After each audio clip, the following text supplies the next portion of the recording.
Hello, welcome to Weird Reads. I'm your host, Jason White, and with me today is Candace Nola.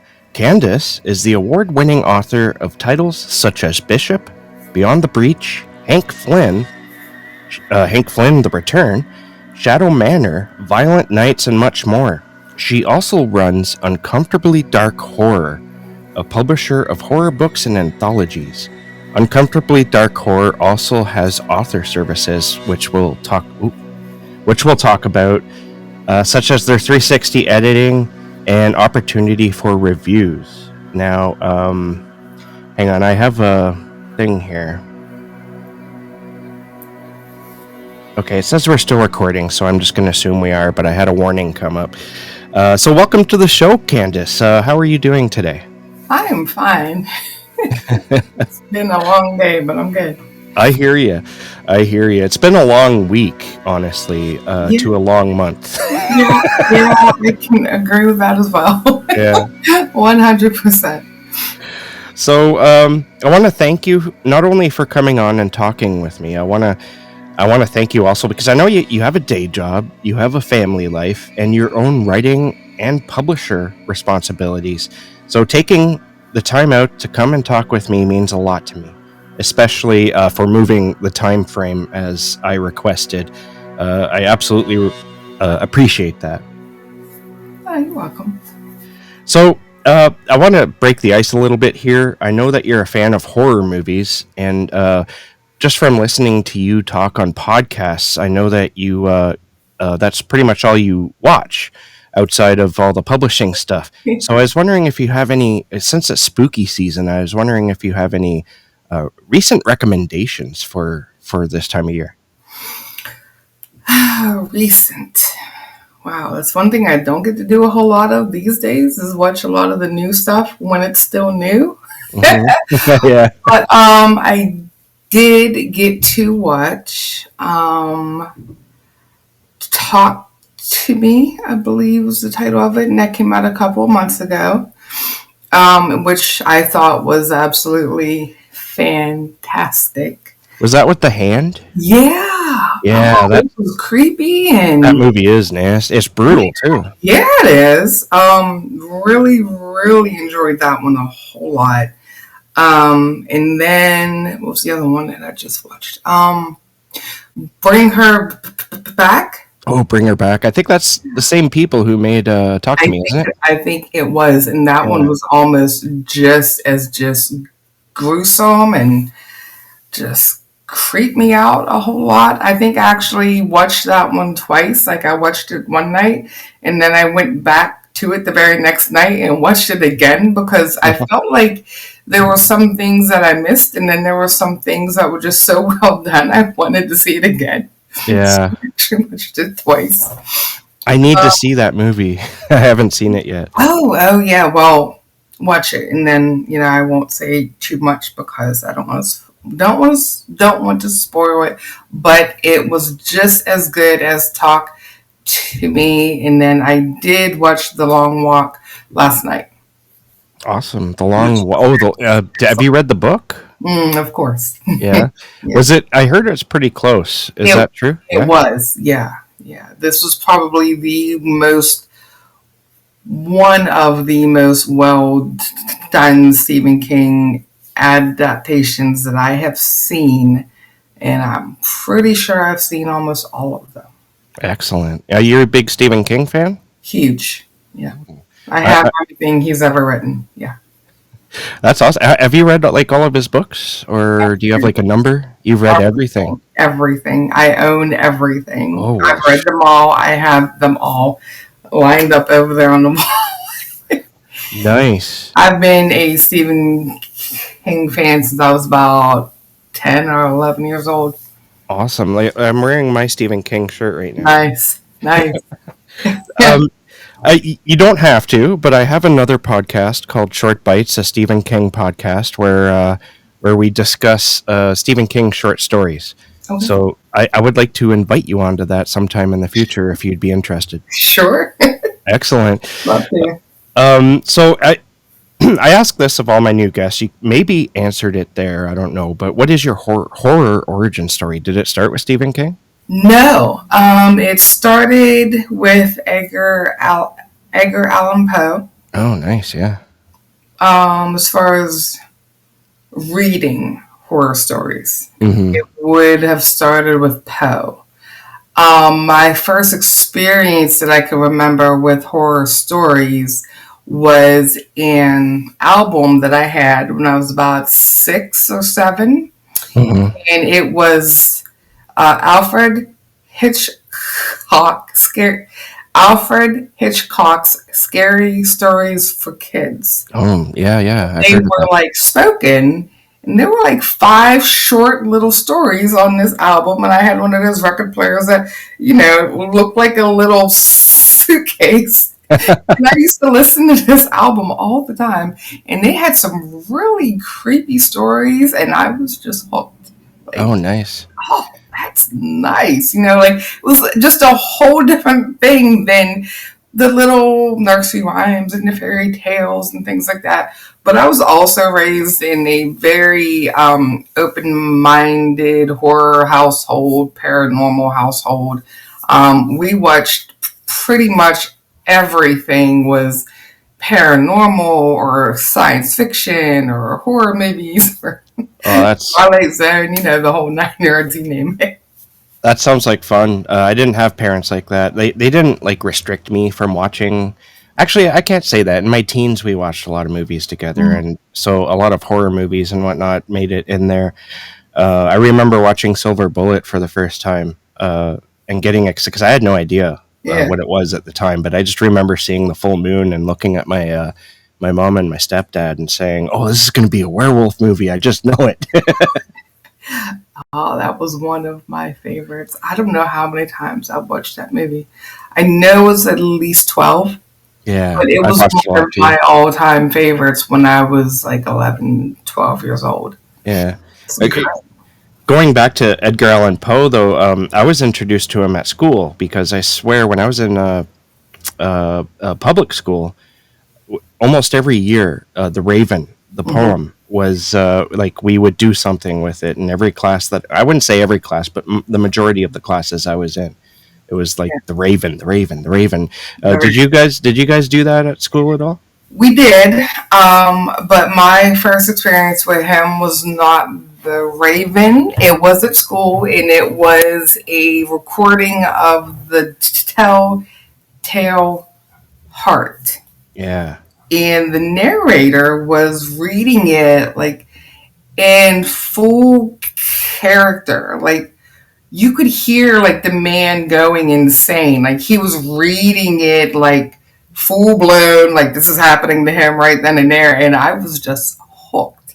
Like the words and how he was telling us how he told the story and how he kept getting like just a little bit angrier and a little bit louder and a little bit just more unhinged. I was like, this is nuts. Yeah. So I went home and I was looking up Edgar Allan Poe and I was like, I need to have whatever it is this man has written. And I started reading it then. And I think that might have happened in third grade around October, if I'm not mistaken, because we were doing a whole month long thing of like scary stories, but it was all wrapped into English and composition and learning how to do a report and learning how to write essays. So we had to listen to a lot of these real short like stories, and they all had like a like spooky theme or like a scary um story. I think we did oh god, what the Legend of Sleepy Hollow too. Hmm. Tongue tied, but yeah, that Yeah, was yeah. one of them as well. So I get tongue tied all the time myself.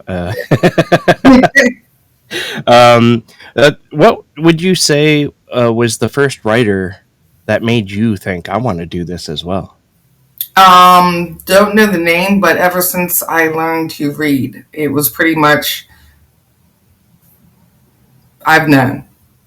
Wow. So maybe that was like your calling from the very beginning. Hmm. There Because wasn't anything else that I have ever wanted to do ever. This was the only dream that I have ever had. That makes a lot of sense, considering where we're going to be going soon with our conversation here. Because I know that you, just as I said, I did some research on you in preparation. I listened to a few podcasts this week, and I know that you wanted to write since you're a child. Mm-hmm. I didn't realize it was that young though. Yeah. But life got in the way. You have children, you get a full-time job, and suddenly the writing just doesn't seem like such a realistic option anymore. Can you talk about that and what that was like for you? Um, it was just one of those. It was just a fact. It was just, you know. I had kids young in 94, 95 ish. We didn't have the internet like we have now. We didn't have immediate access to how, what, when, where, and why, and how to do this, and hey, who to contact. And I knew nobody in the world that wrote or was in the journalism or magazines, or like I knew no one. I had no connections at all. And at the time, a lot of authors resorted to those massive, just like 1,200 page Writer's Digest with it had all the addresses and of all the publishers in the world, and all the, it was magazines and newspapers and all the story, just everything, just addresses, and you had to write them, send them a letter, tell them what you had, find out what the guidelines were. And it was just a lot of back and forth, a lot of snail mail. And then also, by the time the books came out, you really didn't know if these places were even still open or even still in business. And yeah, I didn't have time for all of that. And I already knew it wasn't a viable option for me, at least not at that time, to wait for snail mail to see if, someone was going to be interested in anything that I had yet. And I needed a job. Like, I was on my own when I was 19. I had a child. Like, I needed a job. I had my own place. Like, I was off to the races. So I was like, okay, well, put that aside and, work. And that's what I did. I didn't quit writing completely, but I kind of quit on it ever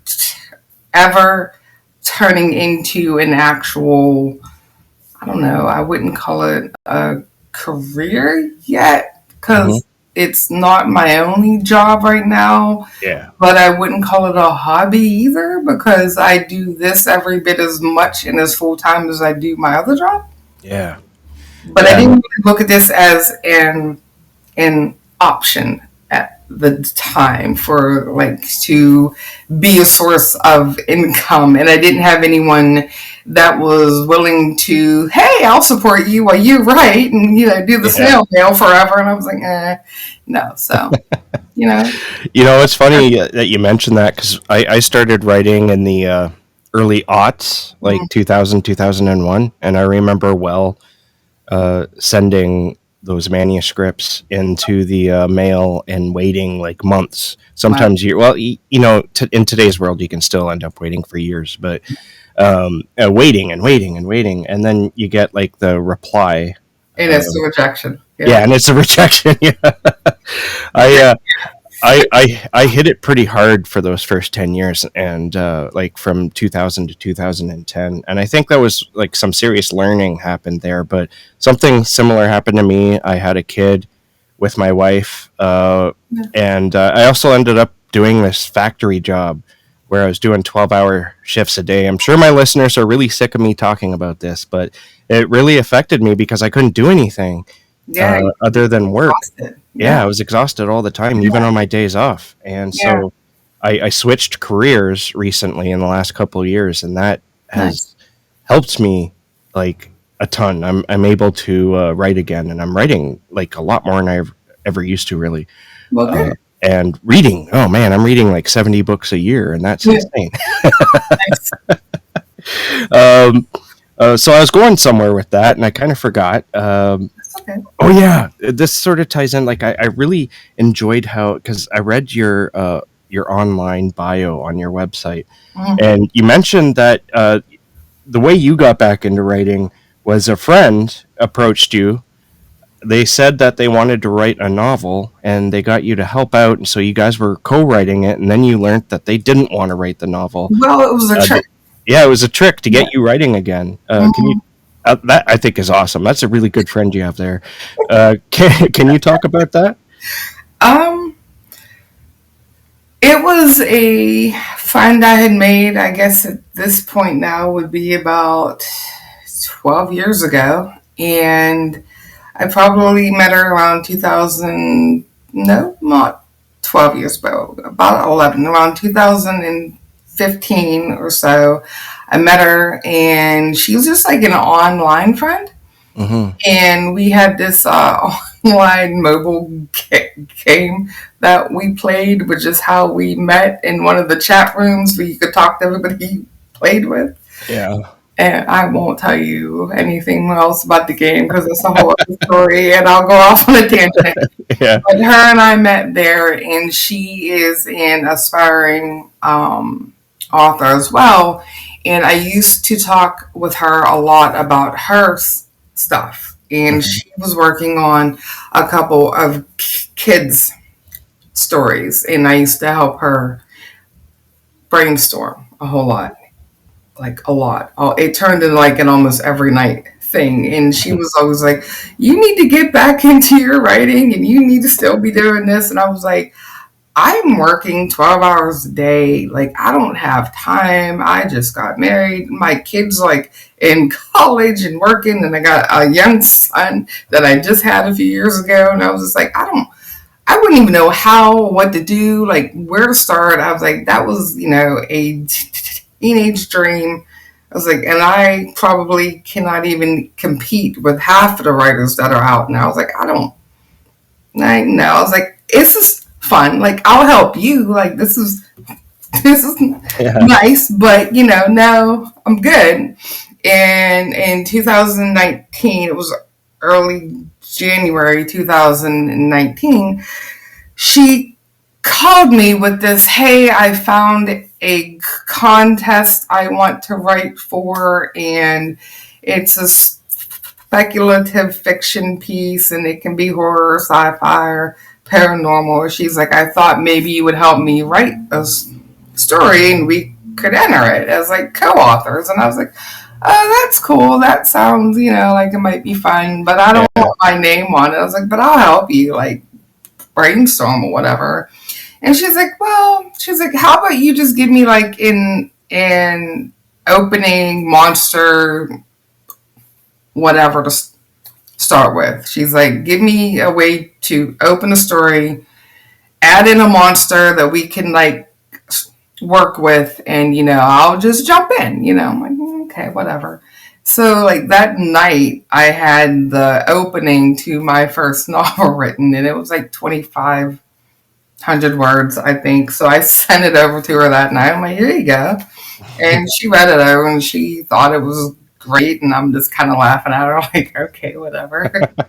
And I was like, "Well, go ahead, like, Your add on turn. whatever you want and send it back, or let me know whenever you're stuck or whatever." She's like, "No, just keep adding on." She's like, "And just send them, and then I'll jump in on my end, and when you finish it, I'll send you like what I have back." Blah blah blah. I'm like, "Okay, that's fine." So I kept adding on, and every couple of days I'd send her what I had, and she's like, "Oh, this is great, this is great." She was loving it. I'm like, "What? Whatever." Long story short, in about 6 weeks, I had my first novel written, and I sent it to her. I'm like, "Well, I'm done with my part. I don't know what you're gonna add, but here you go. Like, feel Yeah. free." And I was like, "I guess when you get through, like, I'll go back through it and try to like connect it all and make sure it's all like nice and smooth." And she just started laughing, and she's like, "Yeah, no." She's like, "I'm not adding into anything." She's like, "There was not really a contest."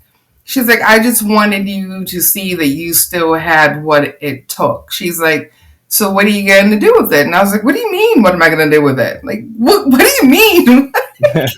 She was like, "What are you gonna do with this?" She's like, "You have a novel, and not only that, she's like, it's fantastic." She's like, "Don't call me back until you publish it." And she hung up on me, and I was like, "Oh, all right. Well, I'm not were, going to back down from a challenge." So were you mad at her for that at all, or like did I it was connect? more like amused, and I was like, "All right." Yeah, and, I sent it all to my mom and dad, and I was like, "Well, I mean, you guys have been after me for a while to get back into my writing. Here you go." So I sent it to them. I really didn't plan on doing anything with it just yet. I was like, I don't know, but I let my mom and dad read it. My dad absolutely loved it. My mom was like, "I mean, what are you gonna do?" And I was like, "She asked me that too." And I was like, "All right, whatever." So I sat down and I started to research it, and I figured, well, I can self-publish it if nothing else, and you know, yeah, did that become Breach? yeah, Breach? yeah, Yeah, yeah. awesome. That was preach. That's a really cool story. That's like completely unique, and I love it. Yeah, it turned into a whole thing. And I had no plan. There was no outline. There was no plan. I had nothing in mind. Like I just sat down and wrote the opening, and I just went off. So That's awesome. yeah. Now, how did you go from writing Breach, which we just discussed, to writing so many books that you've published, and then adding on something else, publishing other people with Uncomfortably Dark as well? Um, I don't know. It just happened. It just kind of like, I Yeah. guess it was like a progress. Like each day something new would come, and you Mm, build upon it. more or less. So I wrote the first one, and of course, it was a disaster. If you had seen the actual first published copy of Breach, it was bad. The cover was not good. The interior was just awful. It needed edited again and all that stuff. And I took it down after about 6 months because I got a mentor through the Horror Writers Association, and he was super great. And he looked at it and he was like, "Listen, first of all, you're going to unpublish this right now with me on the phone." He's like, "Go out there and unpublish this." He was like, "And I'm going to tell you why." He was like, "It's not the story." He's like, "It's the formatting, it's the editing, it's like, it's everything, it's the way it looks." He's like, "I know you're new." He's like, "I'm here to help you. So let's, get this done. And I'm going to show you what you missed and what all you need to do." And we worked, I worked with him for about 4.5 months, even though the mentoring was only supposed to be for about three. Hmm. But we got along extremely well, and he really liked our one-on-ones, I guess. And he was like, "Hey, I want to help you get to the end of this." So we worked on that. I got it edited again and formatted, put a whole new cover on it and everything, put that out again. And then he's like, "Okay, well, now what?" He was like, "You need a presence." He's like, "If you're going to be an author, you need a website. You need people to know who you are. You need to start making some friends in the industry." He's like, "Are you on Facebook? Are you here? Are you here?" So I took all of his advice, and I took all the notes, and I made my website. But I knew I was going to need some sort of like a brand, Hmm. something that people were going to easily recognize and connect with me. So I really planned out the website before I had planned anything else. So that's how you got the Uncomfortably Dark website, because I'm uncomfortable all the time and I write dark stuff. So that's where the name is from. So Yeah. I had that first, and then I joined the groups and things on the internet. He told me to join on Instagram and Facebook. I joined the books of horror group and started to meet some of the um, indie authors that way. Hmm. And then I started to read a lot of them because I'm like, well, if I'm going to do this, I need to know like who's who and who's writing what, and all Hmm. of that. So I jumped in, just feet first, and started to read a lot and review a lot. And then I started to post those on the website. And in the meantime, my mom and dad were like, hey, what are you writing next? What are you writing next? My kids were like, hey, what are you doing next? I'm like, I don't know. So I started to work on the next one, which was Beyond the Breach. So I was working on that one while I was sort of making a name in the industry as a newer author, but a reviewer more so than anything else at the time, because I only had the one novel out. Yeah. So I made some friends and did the whole reviewing thing for a while and published Beyond the Breach 2. And then by that time, I had quite a few friends in the business. And then I had this idea like, oh, hey, let me do an antho, because that looks like a lot of fun. Not having any clue how much work that was or what I was doing. But I was like, oh, yeah, let me do that. And I asked all my friends, the people that most were like the first group of folks that were most helpful and welcoming to me in the industry. So there was about 10 or 12 of them that I had become very close with. And I was like, hey, you guys want to write for this antho? Like, I have an idea. I don't have any money, but I got an idea. I was like, I can pay you guys this, but like, do you want to? But everybody said, yeah. Which I kind of was not expecting, but everybody said yeah. Yeah. And I had even asked a few folks that I had been reading for a while that I was like a fan of, like a big fan of. And I was like, I bet they're going to say no, but then they even said yeah. And I was like, holy shit, I guess I'm doing this. And The Baker's Dozen was made, and that was nominated for a Splatterpunk Award in 2021. Nice. The same year it came out, so that kind of put me on the map then and there, and then here we are. Is Baker's Dozen still available? Mm-hmm. Awesome. I'm going to check it out. I've often pondered doing something like that myself, but I've heard many stories on how much work it takes. So I'm always a little hesitant because because I have something similar. Because I have like a publishing house, you could call it, that I put my own stuff out on. I don't just publish it under my name. I have a name for the publishing, and if I would do something like that, it would be under that name. So. Who knows? Maybe in the future. Now, going to yours now. Uncomfortably Dark Fiction. I want you to talk about that. What is it? What does it do? Plug away. The website, like just the whole thing. Like the organization itself. It's a monster. So basically, it's not just me. It was just me. I am the creator of it and the owner of it and all of that.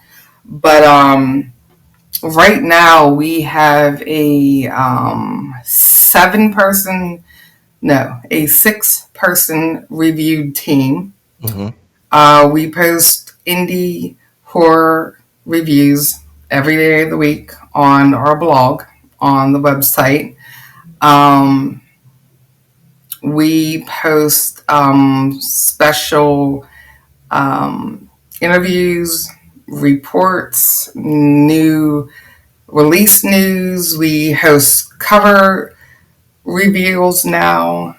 We do all of that on the website, because not only is it my own publishing house, but it started as an indie horror community support platform more than a publishing house. Hmm. because I started as a reviewer and I didn't want to take that aspect away because I had gotten to be pretty well known, as well as my website got to Hmm. be pretty well known as a big indie horror reviewer. So when I moved on to writing a lot more and taking a lot more on, I had some reviewer friends that were like, hey, if you need help, so I was like, well, I'll just give you a page on the website or I'll give you a day. And then, because it used to be they all had a page on the website, but since I was the only one that had access, Hmm. I had to go in at the end of every week and post everybody's reviews to their page. And that was taking me like hours to do on the weekend. Yeah. So we moved everything to the blog, which allows everyone to just go in and post their own. So that saves me a ton of time now. So they all post on the blog every single day. And then I post the interviews and cover reveals, and then of course all of our own stuff. The end of every week we do like a wrap up, which is either our news, whatever is going on in the industry, new release stuff, all of that. Let me see. And then about almost 2 years ago now, I decided that, oh, hey, I'm going to be a publisher too, because why not? I have plenty of time on my hands. Yeah. Not. But, I thought, okay. So then I made that little announcement, and that kind of grew and went off the rails. And now I have like 14 signed authors, and no idea how that happened or why, but here we are. So we publish indie horror folks as well. And I also started to do some freelance editing about a year and a half in. So about 2021, the end of 2021, I started that, and I started to learn from other indie presses, and then I offered to do some editing for free for some of the folks I already knew and some of the people in the industry. I kind of like made my reputation that way by Hmm. just editing for free for folks and learning, and now I do that as well, and I do have a person that works with me on that as well. Hmm. So we do the 360 editing, which is me and him, and we edit for a couple of the indie presses now, and I've edited for I think a little over 60 different indie authors now, and Wow. presses and publishers, and as well as all of my own stuff and all my own author stuff. And I have 2 awards for the editing that I've done. Wow. And we also offer reviews on the website too. So it's not just what my reviewers read on their own. Like we have indie horror folks that actually go onto the website and they send us their stuff like right there. And that all goes to the team, and then they just read through that list of stuff. So Yeah, yeah. that's a lot. I'm really interested in that utilizing your 360 editing myself Yeah. because it's affordable. Yeah. That's Even at 360 is like the if I'm I read into it and I'm pretty sure the 360 is like the cap off. Like that's the highest that you'll charge somebody is yeah. $360, Yeah. and that right there is a deal. Yeah. And I'm And very much aware of that. yeah. One, I needed the extra income because when I started all this, I had recently moved out of my house and became a single woman again with, kids at home and all the bills to pay on my own again and all that. Yeah. So I kind of needed the extra income, as well as remembering what my first novel looked like when I published it and didn't have an editor and didn't really know anybody. I'm really, really good at English. I Mhm. have been my whole life. And I was like, oh, I don't need an editor. Yeah, you do. Yeah, Yeah, yeah, you do. It doesn't matter who you are. Yeah, yeah. you do. Because what happens is you're so close to that story for so long and so many months that your brain automatically fills in what you think you wrote or what you know you're supposed to be reading on the page, but it's not there. It's not there, and Yeah. it doesn't matter. Well, I know. I You know. need another set of eyes. Like you need another person to look at that. And also at the time, like I could not have afforded any one of these editors that I have met in the Yeah. industry. And even right now, I probably still cannot afford any of them. Yeah. And not to say that they're not worth it. I'm sure they are. And I know personally that many of them are. They're fantastic at what they do. Hmm. I'm also very, very good at what I do. It's just a matter of when I started, one of the biggest complaints I heard from new folks like me, the readers were ripping everyone apart that was new because they don't have an editor. They don't Yeah. have an editor. They don't have an editor. Well, okay, but they're new and they're trying, and hey, you try writing a book. But that kind of stuck with me, and I was like, well, I could use the extra income. I'm not really in this end of it to make a lot, but it would help me a little extra with what I need to pay every month. And I could help the newer folks actually get eyes on their book, teach them, how to what they've missed, how you do really need an editor, Yeah. and also keep it very, very affordable for a new indie author or someone who's maybe having a rough time right now to Mhm. get quality editing that they can afford and put a book out into the world that a reader's not going to rip apart. Yeah. I love that. Um, do I you keep edit? it low. Because I just, well, I didn't in 2020. I paid over $1,000. I think it was closer to $1,500 Yeah. to and for a book that I wrote, and it's not out yet. It was out, but it went unpublished, and I wanted it edited again because I knew that it wasn't edited properly the first time around, right?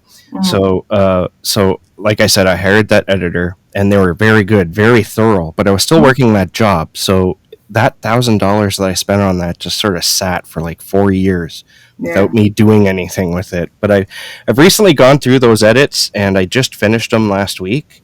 It took me like 6 months to go through those edits; they were so detailed. Yeah. But um, it was worth it. But it's very. I'm not going to make that money back. There's no way I'm going to make that Yeah. money back. And that is a large part of it as well because Hmm. the editing is so expensive. And again, don't get me wrong, it's worth it. A good editor is worth every penny you're going to pay them. But the problem is when you're newer or you are not established yet, or you're just struggling to make ends meet, and it's your first novel or your third, and you're not established yet, you're not well known yet, and you're still trying to build a readership up, Yeah. it doesn't really matter how much you spend on editing. Chances are you're not going to make that money back with that first one Yeah. or that second one. It takes time to build the readers up. It takes time to get your name out there and to get the word out there and to get the reviews out there. Whatever you're spending for that first one or two or three, worth it for the story, yes, and that's great. And you do want good work out there and you do want it to be edited, but yeah, you're not going to make that Yeah. money. It's going Which, to be like book number yeah. 4 or 5, whenever you start to see like some traction, the gains and all that. So I keep everything low because it's like, I know that and I know what that feels like because Breach didn't sell anything. For like 2.5 years, Breach didn't move a mark. It sold maybe like 10, 2.5. Yeah. Yeah. But by then I had moved on. I'm like, well, it's out there. And I wrote Breach 2, and then I wrote Hank Flynn, and then I won the award for Baker's Dozen. But by then, people were going back.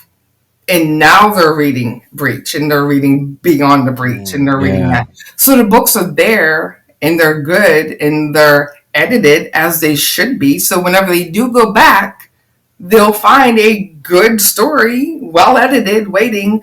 But it's just a matter of in those first couple of years, you're probably not going to make that money back. Yeah. Yeah, I know exactly what you're talking about. That book the first time around made no money at all. And same with I released a collection way back in 2012, and that I I don't know how much it made, but it was like less than probably $10. I think I got a $10 check from Amazon for that, but that was about it. But I do you guys does editing 360 do you guys edit short story collections as well? Yeah. Yeah. Okay. I'm probably going to hook up with you within the short future. The book I was just talking about, I'm releasing in about a month or month and a half Hmm. from now. I haven't got a specific date yet, but after that, I've already got the stories lined up. But I just want to do some other stuff first. But yeah. I'm gonna hook up with that. So I've heard through the grapevine that you don't sleep much. No, no, everyone knows that. I don't sleep much. How much sleep would you say you get? About 3.5 to 4.5 hours a night Ouch. on that. Is that something that you've always suffered, or is that Always since I okay? was about 11. So I it could don't. very well be your own internal clock that because oh man, I kind of are you tired all the time? Because I wish I could sleep that little and I am now like I'm older now. I'm old. So I'm more tired now recently, maybe in the last year or so, than I was in the first like 4 or 5 years. But now, like, I think it's more of a mental drain than actually being physically tired yeah, yeah, because the amount of things that I do now compared to when I started, it's amplified by about 1,000. So in my brain is always on, like it's always on. So which is why I work so much because I would try to go to sleep between 9:30 and 10:30 at night, depending. But I would lay there for just hours and hours and hours to just be wide awake. My brain just does not shut up. So now I just work up until the point where I'm ready just to pass out. Then I go to bed and I pass out and I'm up again at 5. wow, yeah. Um, Working like that though, I imagine you do you. I imagine that you do suffer from burnout here and there. If not a lot, I don't know. But if you do experience burnout, how do you deal with it? I just move on to whatever's next. You just keep going, and you find the burnout will just kind of pass on its own. Well, I don't usually have that. So like I do, but I don't. And I can simply explain that by saying I have so many things to do and so many different things right now that I'm working on and actively working on that if I get stuck on a particular story, I Mhm. can just switch hats. Like Yeah, I'll move on to an edit job that I have. that I'll makes move sense. Yeah. on to my website and I'll post a bunch of blogs or move on to the Patreon and post a bunch of Patreon posts. I'll move on to a different type of story. Like maybe I'm working on a slasher, maybe I'm working on a grief, story or a short story. Like I have 8 different projects that I'm working on right now and 4 editing jobs that I'm currently in the middle of. And my publishing house has 3 releases coming out in the next 2 months. So, like, I just kind of change hats because I do get stuck. But if I can think about something else and keep my brain just moving along on to the next and on to the next, chances are when I go back to the thing that I was stuck on, I'm unstuck. So I just kind Yeah. of keep it moving and just kind of change gears and I know. I kind of know what you mean because I'm the same with the show versus my mhm. own writing. If I get stuck on the writing, I'll just move over to like questions I want to ask a guest that's coming up, or Yeah. maybe I'll just research that author for a while, or even maybe look for a new author I want to Mhm. ask to come on the show. It does keep things fresh. I Yeah, like it that. kind of Yeah. gives you sort of a mental break from wherever you were stuck. But meanwhile, it's like working all up here in the back, so it's like, okay, because my brain doesn't shut off. And I, Yeah. use a lot of compartmentalization. It's a very long word. I get tongue Mm, tied on it. yeah. But and I'm aware that not everybody is capable of this, and I don't think I'm unique though, because I do know some other folks that are like me. But like I can work on multiple stories mentally Hmm. in the background while I'm doing everything else because I don't write a first draft. I don't outline. I don't really take notes on anything. It's all done up here. Yeah. And then in my head when I'm like, that one's ready. Like when that story is ready to be written, when I can hear it, Hmm. it's ready to be written. So I can just sit down and just write it. So what comes first to you? Is it the story? I like the situation, the what if situation, or do the characters come first? I will get an idea for the story regardless of how that comes, whether it could be, what if a person did this? Or wouldn't this name be a good name for a character that maybe does this? And then I get the character in my head first. Hmm. And once I hear them, then the story kind of starts kind of working in the back. Excellent. How would you describe your writing style? Yeah. All over the place. Whatever. Is it ever anything, or has it ever been? Speaking of your writing voice or your writing style, has it ever been anything that you've been concerned with? Because the reason why I ask this is because I see this all the time in forums and whatnot. People asking, "How do you find your writer's voice?" But I've never had that problem. I just write the story, and I've never worried about my writing voice. Are you similar? I Um, I've kind of come to the like, should I worry about this? no, I was never really concerned about it, but it's one of those. If you read through my work from Breach all the way up until now, you're going to see the improvement, Hmm. like the growth. There's a lot of growth between that first one and where I am now. And that's a good thing. Like you want every book to be improved. You want every book to outshine the last one. That is a part of it. That's how you learn. I think my first couple of books are great. The stories are fantastic and everything, but I'm also very much aware that I wasn't quite into my true like voice that I am now. Hmm. I finally have hit that in the last maybe two or three novels that I have written. And like I'm there now. Like I know that I'm fully into how I am to write and how I want my stories to sound. And I think if you read enough of my work, if you're a fan of mine, you can read a short story of mine blind and you'll know it's me. Yeah. Like you'll be like, that's her. I So one I feel like I'm there now. Yeah, I think so too. There's an interesting juxtaposition, I guess you could call it, in your writing. Um, I don't know if that's the right word, but there's two sides. Like you can be very brutal, Hmm. but you can also be kind of tender at points, Hmm. and that's not everybody can. Well, there's some people who just stick to the brutality, and then there's other people who stick to the tender, sort of quiet horror. But as you said at the beginning of this question, you're kind of all over.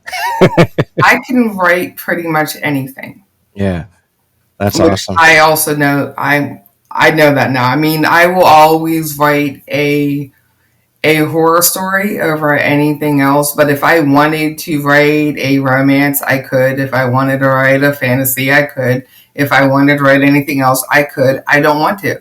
Mhm. But I can because I know how it works now, and I've read thousands and thousands of romance books and Western books and supernatural and fantasy and romantasy. I've read them all, and I love them all. But this is where my home is, Mhm. and as far as my range, I can write anything from extreme horror, splatterpunk, to the grief and the loss and the quiet horror and the creature feature and the mainstream horror, because I'm literally interested in every subgenre of horror there is. I want to play with it all. I want to be in all of it.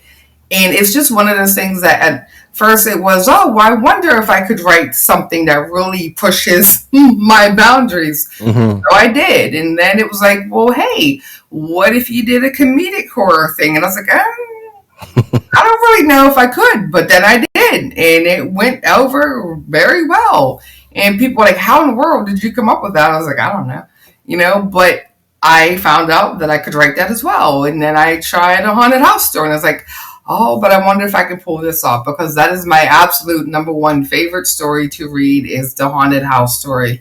And there's just such a way that you have to write them, because the house has to be, the part of the story. It's Hmm. the character in the story. And that was my one thing that I was just like, oh my God, like, I don't know if I could pull this off. Like, the atmosphere has to be like on point in the storyline and just everything. And I wrote one of those and everybody loved it. And I was like, well, I guess I could do that. And there's the horror westerns, which I'm writing now with Hank Flynn was my first one of those. And Yeah. love Hank, so I'm continuing Hank. And like, Talk about some brutality. yeah, I mean, I was raised on horror, like horror movies, everything, Dracula and slashers and Jason, Friday the 13th and Texas, like everything, supernatural all the way up. And I think it's all just great. And so far, I've not tried a trope or concept or a style that is out there that I haven't done pretty well at.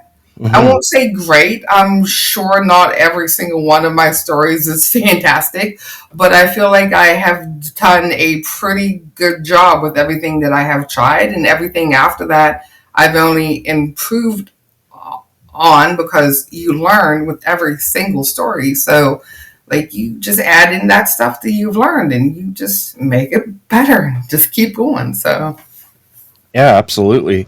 Everything I've read of yours has been great so far, but I feel like I'm just tipping the tip of the iceberg here. I remember, though, when I first heard about you, it was with the book Bishop. mhm. I haven't read that one yet, but it was a lot of people on BookTube was talking about Bishop, but I think it got rather popular on TikTok as well. Yeah. Uh, was the popularity of Bishop, was that a turning point in your writing at all? In people who maybe you haven't networked with yet, like it Yeah. reaching a farther audience? Yeah.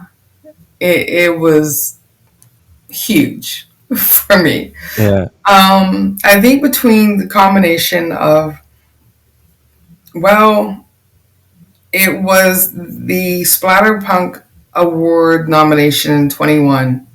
They kind of put me on the map. And then when I won it in 2022, I had already announced that I was writing that Bishop, and then that came out the very next spring. So it's like between the two, like, kind of really put me on the map with, as far as a bunch of new authors and established authors and bigger authors, readers, and then of course the whole Bookstagram crowd and the TikTok crowd and the reviewers. Like, people started to reach out, and people started like going backwards and reading my work and finding all of my other stories and all these anthologies. And those two events certainly helped me get to where I am now. So, Yeah. yeah.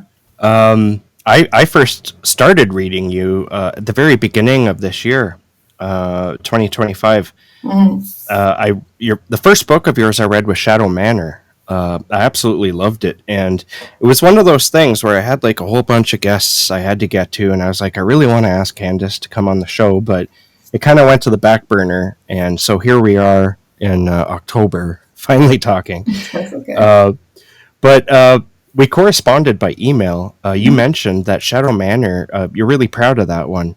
Can you talk about it? I feel like not enough people are talking about this book online, and I love it.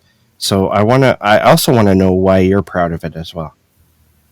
Because it was the first haunted house story that I had written like that. Mm-hmm. And also, it was the second novella, I guess, that I wrote after I knew I had come into my actual like style of writing. Mm-hmm. That one's just all me through and through. And when I sat down to actually write that one, it just came out. I did not outline that one. It was not planned. I had a concept in mind. I knew what the two timelines were, like how I wanted to unfold the story. But beyond that, I just let it come out when I sat down to actually write it, which was also kind of hard for me to do because I wrote that story live on my Patreon each week. So I had to physically make myself stop every single week Oh. from writing that story, even though I was in the zone and could have sat down and probably have written it in a month. Yeah. But every time I sat down to pick up the next part, it just came out and it just flowed, and I didn't have to think about it. I didn't have to really go back over it and edit anything or revise anything. Like there were a few like small things, but I wrote that one. So when I write a story live on there, more or less, it's not like I'm on Zoom or anything. But what I do is I wake up every Sunday morning about 6 o'clock. I come out here, I get my coffee, I sit down and I write the next piece right then and there, and I post it as soon as it's done. I don't edit it, I don't revise it, I don't even read it over again. It gets posted. Whatever I wrote gets posted. And the point of it is so they can kind of see how I write when it's raw from first draft, and then at the end of it, they get the completed, fully edited, revised, rewritten. Here you go, and everyone on there gets that story about 2 weeks to a month ahead of everyone else. But it's so they can see that, yay, I make mistakes too, and I mess things up too, and I have plot holes, and I have things like that. But once you see it go from the raw, like every week, you get this, and you get this, and you get this, and at the end, you get this, and Yeah. so that's how I wrote that one. But That's really cool. Can you tell us what Shadow Manor is about? Shadow Manor is it is about a young woman who gets stranded on this date that goes really, really wrong. She's Yeah. about 19, and she's just very angry at not only her date, but kind of at herself for not really listening like her mom Mm-hmm. and not paying attention like the red flags and what she really wanted. And she's just kind of an angry, sort of misunderstood, halfway there between being like a young girl to being a somewhat mature teen about to go into the world. And, she's right at that height of me, to having to learn about the world itself and how her actions impact everyone else around her and all of that. So she's walking, trying to find somewhere to get home, but she's stuck in the middle of this massive storm, and she finds this house. Dun, dun, dun, Yeah. It was this random house in the middle of nowhere, and she finds this house, and she walks into this house, and she's like, "Oh my God, like I can't be outside." But all the things go through her head, like, what if there's like people in here? What if there's squatters in here?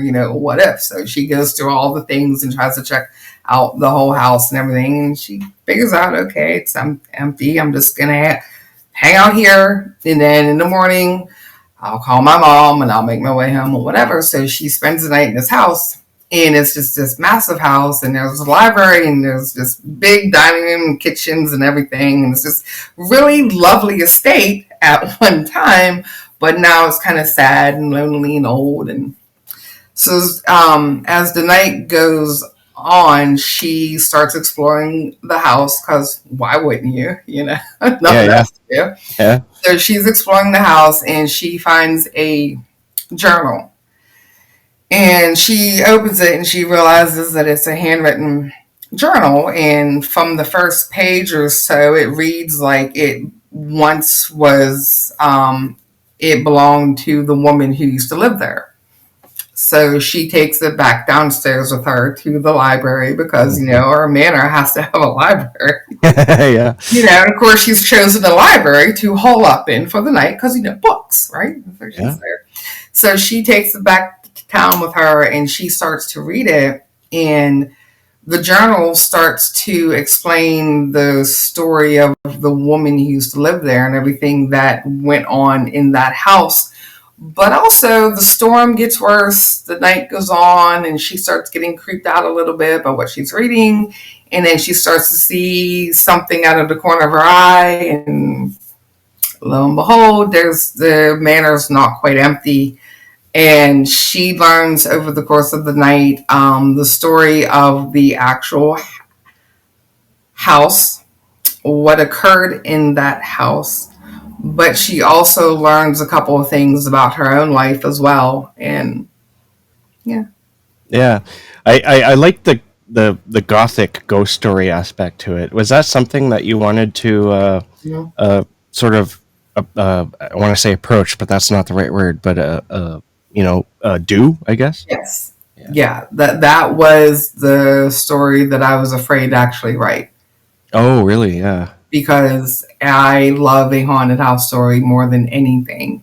And Yeah. it was the one trope that I was like, I'm not sure if I can pull this off because I knew the house itself in the atmosphere, or they're like 50% of the story, if not more. Like, you have to have that right in order for the person to feel like they're in a haunted house, like they're really reading something and that's creeping them out. And it's not just the story, but it's the atmosphere of where you have them, and it's the whole experience.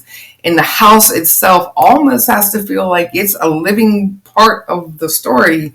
And that's my favorite aspect of any haunted house story. Like, it's the house itself that Yeah. kind of feels like it's whispering all its secrets. The house as a main character. Yeah, yeah. Yeah. And I was like, I don't know if I can pull this off, but I feel like I Well, did. I think you did. Everyone that read I it mean, has been like, I read it and it made me a fan instantly. yeah, And I loved it. thanks. Um, and yeah, I hope it does well too, because like I said, I think more people, I Yes. think I've added it to a list or two on my booktube channel. Mm-hmm. Um, and it might make the top 10 at the end of the year. Thanks. I think it probably will. Yeah. So yeah, yeah, it made me a fan. So I love haunted house. I like gothic stories. Yeah. And at the time, I wouldn't say studying gothic, but I was doing an episode on this Mm-hmm. Weird Reads podcast with a friend of mine, and we were diving into gothic fiction, and so I was reading a bunch of books, and yours was one of them, and that was a lot of fun. But you've recently released, like, you release a lot of books a year. Every time I was like, okay, we've been talking for a while that we're gonna be on the show, and every time I look you up, you got a new book out, and I'm like, oh no, I got to try to read this maybe. But you recently released your second collection. I believe it's your second collection of short stories. Is that right? Violent Nights. Violent Nights would be collection number 4. Oh wow, okay. So collection number 4, and I read a little bit into that just the other night, and I read the first couple of stories, but I wanted to talk about the second story, Skins, because that one was like, oh my god, what the? Can you talk about that story, and how did you come to write it? It's a fascinating story. I loved it. Yeah, Skins is yeah, wow. Believe it or not, Skins is actually a very emotional story. It's a Yeah, very personal story. it felt Um, like it. it actually appeared in Jack Bantry's Splatterpunk's basement of horror about 2.5 years ago, maybe almost 3 years ago. But Skins is about a young woman who struggles a whole lot with who she is Hmm.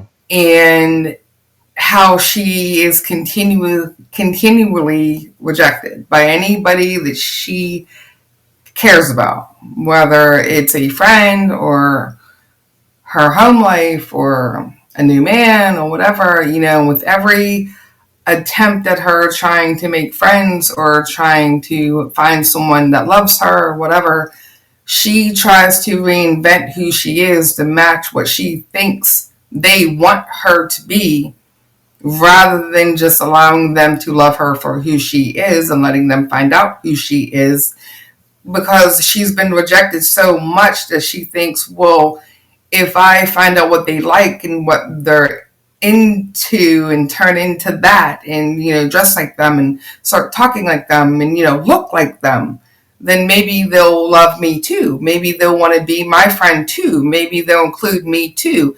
And she's just so lonely and depressed and just heartbroken that every iteration of this just breaks her more.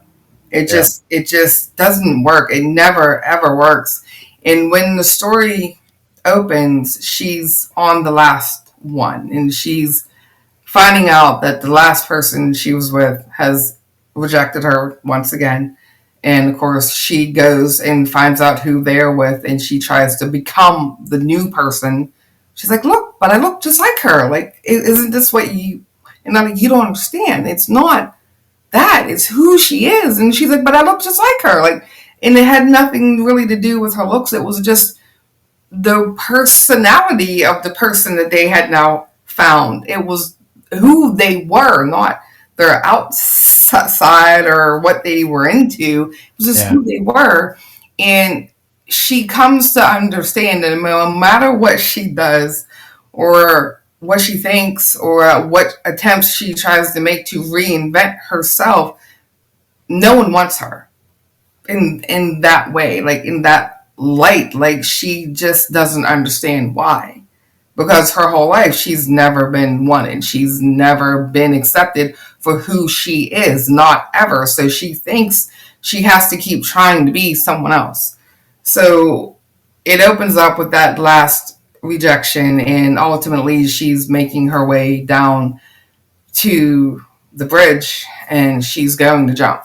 Mm-hmm. And on her way, she's removing the parts of her that aren't her. She's stripping herself of everything, including, yes, the skin that she made to become like this other person that she thought the last person wanted her to be. And at the bridge, she finally becomes who she is. And for the first time in her life, she's standing there, naked, but she's standing there as who she is, vulnerable and sad and broken, and just, she's just her. Like, there's nothing left. There's no more acting left. There's no more mask left.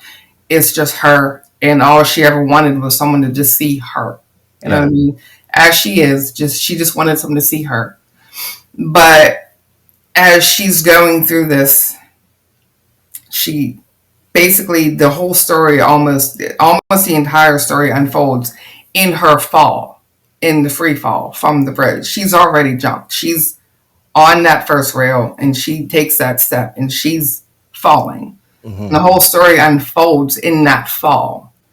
And there's like a line, there's a couple of lines that I use in there where it's like she blinks and you see another part of her life. And then there's another blank and it's another part of her life. It's another rejection. It's another rejection.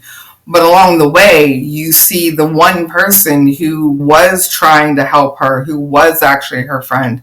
And you come to see at the end of it that he's sort of been like helping her and like trying to like clean up after her and clean up her messes, because while he may not have wanted her romantically, he was trying to be a friend and he was trying to help her. And he also blames himself for being that final rejection, that he was trying to like save her from herself before she ended up in jail or worse. And he gets to the bridge just before she hits the water. And in that final moment, he sees her, just her. He sees her as she was, and he sees her for that little child that was already so like lost and broken and everything that she was. And he just sees her without all the games and all the masks and all the makeup and he just sees her. And she dies. Like, just, but in that moment, she dies at rest. Yeah. Because she knows. In that moment when he connects with her, their eyes meet, and she just knows. He sees me. Without the rest, he just sees me. And she dies at rest. She dies, but she's, for the first time, at peace because someone finally saw her for just her. Yeah. It's very tragic, but I have to admit the reason why that story really stuck with me is because of maybe not trying to find my own identity, but or trying to like it kind of spoke to like maybe the story could be a representation of neurodivergent masking, trying to fit in with other people because when you just show yourself, you're considered weird, and people won't accept you for who you really are, and so you find yourself masking. I find myself doing that all the time, even now. Even if I'm not trying to mask, if I'm with people I'm not comfortable with to be myself around, Yeah. the mask just comes on immediately, and I'm a totally different person.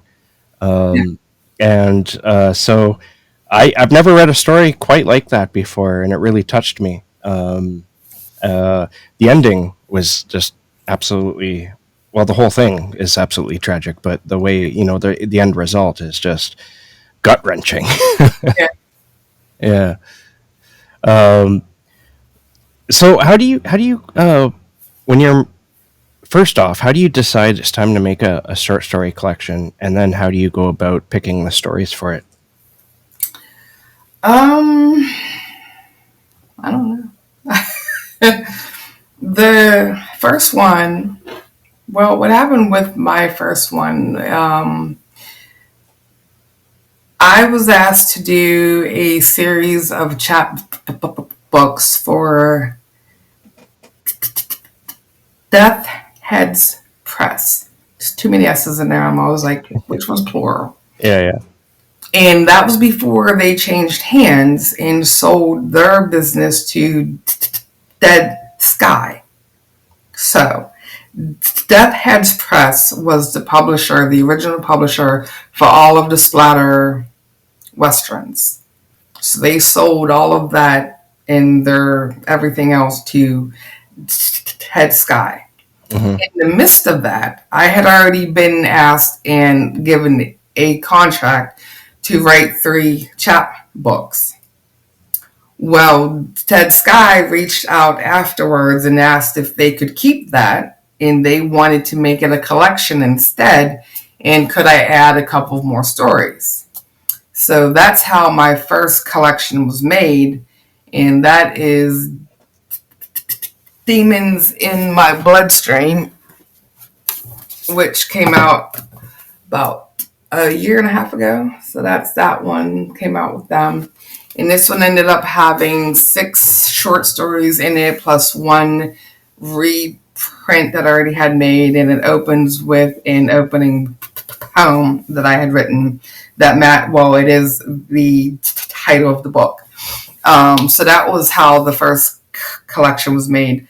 But then I realized that I had so many short stories out in so many different anthologies and whatnot from the last few years that I thought, well, why not start collecting a few of these and put them out in a collection and only make them available at the conventions I went to for the first half of the year. Mm-hmm. That gives the fans something new, and it gives them a range of what I write rather than just, oh, you just write extreme horror. Oh, you just write this. Well, now I write everything. Here you go.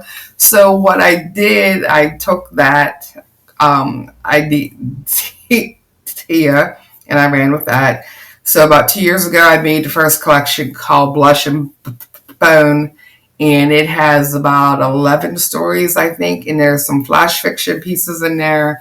There are some extreme horror stories, there's some comedic stories, there's some mainstream. It gives you just like a nice range of everything that I have out there. So if you've only read me for my extreme work, well, now you're exposed to everything else that I've written. If you've only read me for the mainstream, well, now you're exposed to, hey, there's a little bit more behind me, like Yeah. it just gives everyone just a nice little range of what I do. And people really liked it. So I continued that. So about every 6 months, I go back through all of my old Antho stories that I'm allowed to now print or re-release now, and I make them like a con exclusive book for the first half of the year. Interesting. And then when those 6 months are up, I release it and then I make a new one. So about every 6 months or so, there's just a new one out. Nice. I also wanted to touch briefly on Hank Flynn. I read the first book, and it was awesome. It's your Western horror, and it's a really interesting take on the weird Western horror subgenre of horror. Can you and you recently, I believe it was in August. I could be wrong, but sometime in the summer you released the Return, Hank Flynn, The Return. So can you talk about those books briefly, what they're about, and because the first one was awesome. I haven't gotten to the second one yet. Well, I came up with the idea for Hank Flynn when everybody was writing the splatter westerns for, Yeah. and I was like, well, what if, and at the time, not that I'm jealous or anything, I wasn't known enough yet for them to have asked me. Mm-hmm. I knew the people who owned that particular press and who the publishers were. I just wasn't quite there yet. Like, I was still new. Yeah. But I was like, what a cool thing, though. Like, what a cool thing. A splatter Western. Now, I am a fan of Westerns, the mustard babies and things, although probably the more doer, the more sort of violent ones.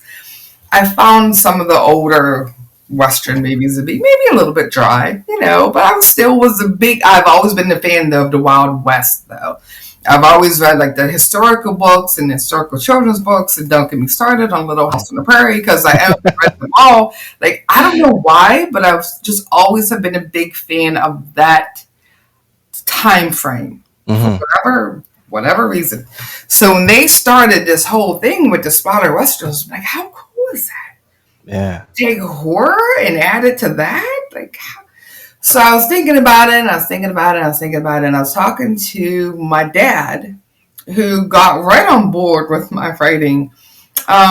So my dad and I didn't always have the best relationship at all. Like, we clashed a lot. And it wasn't actually until I started to write that him and I got to be closer. And like, he was all in. Like, he just loved it. And he was like, yeah, what are you going to write next? Blah, blah. So I told him about the splatter Western thing. And I'm like, what about if I did a guy like this?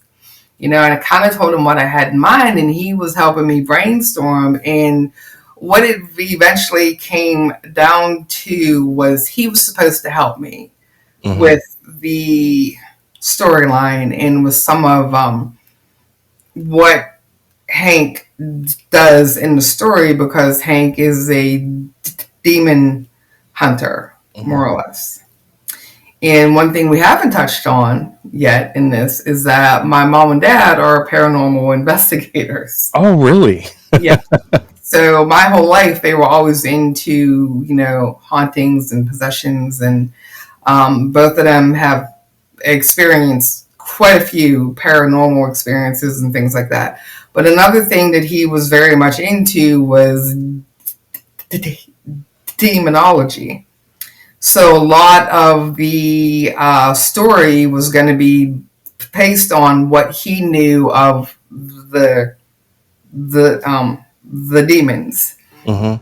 And some of, the lore and things like that, and some of the different things that he had read about with instances of how they have appeared on Earth and things like that. So he was actually supposed to help me with Hank. And right before I started writing Hank, my dad died. Oh no. So Hank was actually postponed by almost a year because I just couldn't write it. I just felt like, my dad's supposed to be here. He's supposed to help me with this. Like, I don't really know that much about the immunology aspect. And my mom was like, yeah, but you know enough. And she's like, we can research it. Like, I can help you. She's like, tell me which ones you want to do and things like that. So we like talked about it. And I had to do a lot of research into some different things and whatnot. But I finally ended up writing Hank. And so Hank Flynn is an immortal for a reason. And if I say too much about it, it's going to kind of ruin it. So I'm not going to really explain right now why he's immortal, but basically, Hank has been exiled from where he came from for a reason. And now he's on Earth forever and ever to hunt things that come up from hell to try to hurt the rest of mankind. It's the price that he feels he has to pay for the crimes that he has committed in the past, in his past. So you have this Hank Flynn person who just fights the demons and then he dies and then he gets swallowed up by the earth and then, a day later he gets spit back out because he's not allowed to die. But he dies over and over again because that's part of it. That's part of the price he has to pay. He dies, but then he's spit back out because he's not allowed to die. He's not allowed to be at peace. Hank's not allowed to have that. Yeah. So he dies and he comes back. He dies and comes back. He dies and comes back. So it's just him on this loop, not looping through the same life, but it's just he tracks down a demon. He does what he has to do. He finds a demon. He kills a demon. Lives out that part of his life. And then when it comes to an end, whenever it's determined that he has fulfilled that part, that stage of that life that he is in, or that quest, he dies, comes back, and now he's in a new, So you have Hank Flynn, and the first one takes place in this town called Protection, where he finally, for the first time in probably hundreds of years, he finds a home. And he actually is allowed to live there for quite a while and have that life, like have a home there. And he finds a wife and he becomes like part of the town. But that's because what is coming for the town hasn't quite ended yet. He's got a lot to do there, so he's allowed to make that life there, and he lives there for quite a while until all of these things come to pass. And then at the end of it, well, there's just this horrific ending because don't forget, he's not allowed to actually be at peace. So everything he's built and the happiness he has and the peace that we think he has to give all that up. And so somehow or another, he loses it. But it's part of it, and he knows it. But it also helps make Hank who he is, and it makes you care about Hank more than I think you normally would. And it is a religious horror book as well. I know not everybody is into that, but it's not a preachy religious horror thing.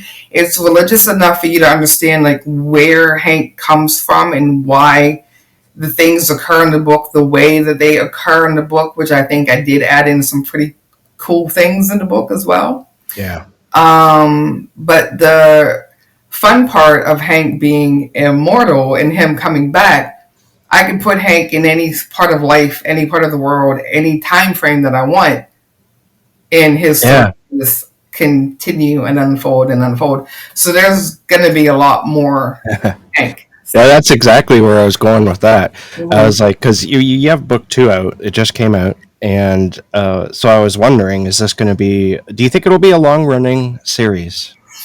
Long running, not sure. Depends on how my interest is and how the reader's interest is in the book. But I can safely say that right now I do have the concepts for about 6 more written down. Wow. Awesome. So long enough. Yeah, maybe, huh? Yeah. That's incredible. I like that. Now, before we go, there is something that you have coming out on October 28th, which just a few days from here. It's called At Midnight They Feast. And it's you plus two other authors. Can you tell us what that is about? Well, that one is a anthology of sorts. I guess I would prefer to call it a collection, but it's really not because it's not just me. There are three stories in there. There are two short stories written by the co-authors in the book, and then there's one long novella length story that I wrote. And there is a story behind how this project came about. But I was asked to write a Halloween themed novella length story about 3 years ago. And it was supposed to be for a small press who was doing a series of novella length anthologies that they were releasing like every 3 or 4 months. Mm-hmm. And what had happened, there was a series of sort of just major life events that they went through, and they ended up being moved in their military household, and they kept getting moved around and things like that. So the project kept getting pushed back and pushed back and pushed back. And it eventually was just like, hey, we're really sorry, but we're going to give you your rights back. And, I'm like, that's fine, whatever. But I had this novella, I got the rights back to in June that I didn't know what to do with. And they were also like, do you want the cover? Because the cover's already done, it's already paid for. We really want someone to use it. But the cover was beautiful, and it was by an artist that I use for almost all of my work, but it didn't fit the tone of my story. Like, as a standalone, it would have been fine for what they had in mind, but it didn't fit just my story. So I was like, okay, but what do I do? Because I really wanted to use it because, the cover is fantastic. Yeah. I was like, oh, what if I ask? And there were these two new writers that I have recently met, and I think their work is just amazing. And I think both of them are going to be names that you really want to watch. And they are Cassandra Celia and Kat Delaney. And they're like new in the industry, maybe about the last year and a half or so. And I asked them, I was like, would you guys be interested in writing a Halloween themed story? This is what I want to do, and this is why. And I was like, just make it one of these sort of events. And it had to be like a haunted house attraction, a corn maze, sort of like a Halloween attraction, like event story. Mm-hmm. And I gave them a very, very brief description of what my story was, just so they wouldn't sort of write something along the same lines. But what happened, they ended up both writing a story that could have taken place in my story. So they all, and they did not read mine. They still have not read mine. So it worked out perfectly because both of their stories could have actually taken place where mine is. Interesting. So it all just kind of fits. You have three really nice Halloween themed stories in that one, and and I didn't tell anybody. I was like, surprise! And we just released it, and it went out on the 28th. Yeah, you just announced it, didn't you? Just a couple of days ago. Couple days ago. Yeah, that's crazy. I can't wait to read it. I love Halloween stories, and this is the perfect time to read it, of course. Yeah. This episode will probably come out after Halloween. In fact, I know it will, but but everyone's got to check that out as well. So you write a lot and you publish a lot. So is there anything that listeners can look forward to that you can talk about right now, both Candace Nola and Uncomfortably Dark Fiction releases? We just have White Flight just came out on the Godless platform, and that is written by Peter O'Keefe, and it's called White Flight. It is a sort of urban haunted house story with a very tragic story as well. It's about a white mom and dad who adopt a black child. And when she's a teen, they move her to a much more urban environment, hoping that she would thrive more there. And they end up losing her instead in a tragic accident. Mm-hmm. And It's a haunted house story. It's a grief story, but it's also a very heavy look at racial situations within America, and it's very, very well done. Yeah.